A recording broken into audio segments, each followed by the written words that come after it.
Well, what's up, guys? Got the Smith & Wesson 686 out here.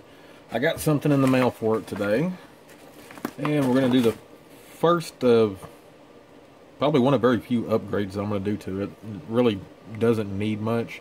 There's just something I saw it and I was like, what the hell, why not? I guess I'll go ahead and tell you what it is. I got a scope mount for it, ordered off Amazon.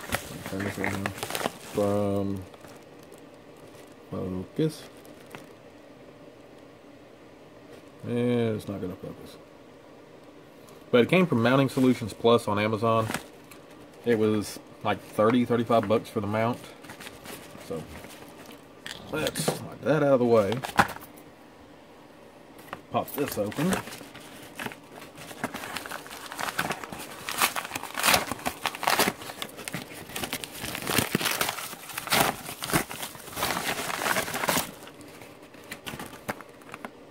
There it is.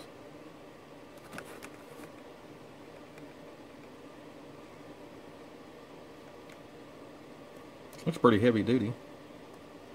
Alright, I'm going to set up a clamp and stuff for the revolver, get it put in it, and we'll be right back. Okay, got the gun mounted up. What we're going to have to do is take out this screw and this one. Let's see.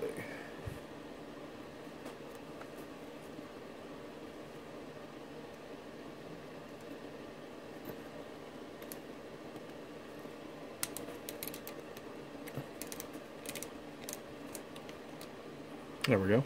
Oh, I guess I didn't have to take the other one loose, just loosened it up. We'll set that out of the way. Here's the card that it came with, the packaging thing.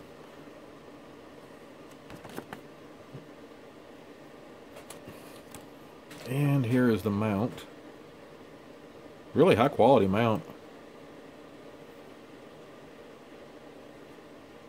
And it came with some screws. So let's see. It's going to set on about like that, I believe. Oh, okay. It's got a little spot here in the back that goes up to here. Like that. Let me get some Loctite on these screws real quick, and we'll be right back. Okay, got some Loctite on the screws.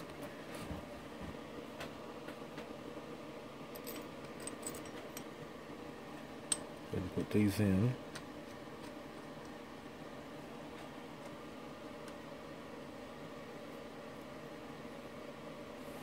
They do recommend using the Loctite on them. I'm using the blue.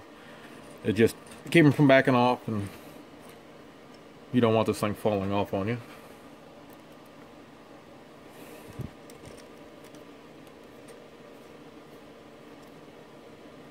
Let's see. Looking to see if it says anything about torque spec settings or anything.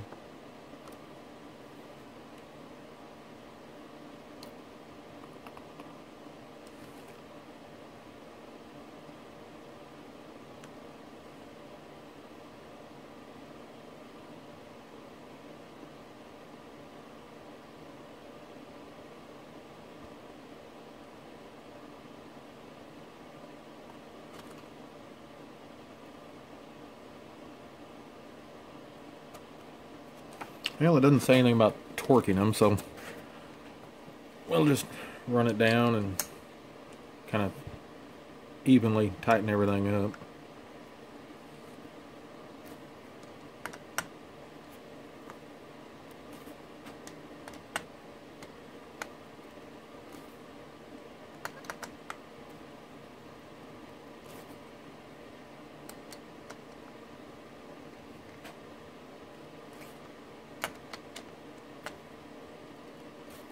Alright, that should work.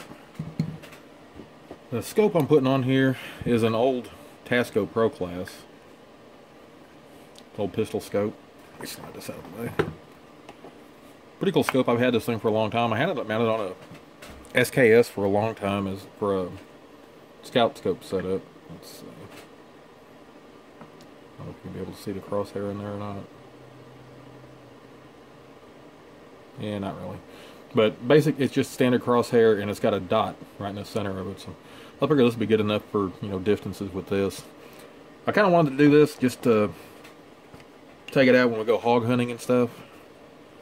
It'd be good backup, and I may actually try and get a couple hogs with it this year. Just kind of goop around and test it out, try some different loads and stuff like that. Let's see here. This is a little cheap little QD mount. I'm not sure if I'm going to keep this on here or just get some rings and put on it. Yep, I could get this back in camera in the frame. There we go. Looks a little bit high, so I'll probably get some new rings for it. This is what I have at the moment. And there it is.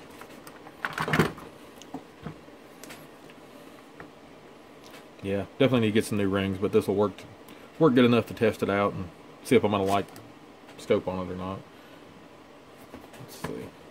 That's why I can get you guys to see the crosshair in this thing. Yeah, you can kind of see it. But it's been a pretty solid scope. So I had them out on that SKS for a long time. Or not SKS, Mosin Nagant, sorry. And it worked real well on it, so I don't know if it'll handle that. It should handle this just fine. But anyway, there she is. So I'll get some new rings ordered for it and get it remounted. I think I'm going to like it. Looks pretty good. Anyway, that's it for this one. Catch y'all later.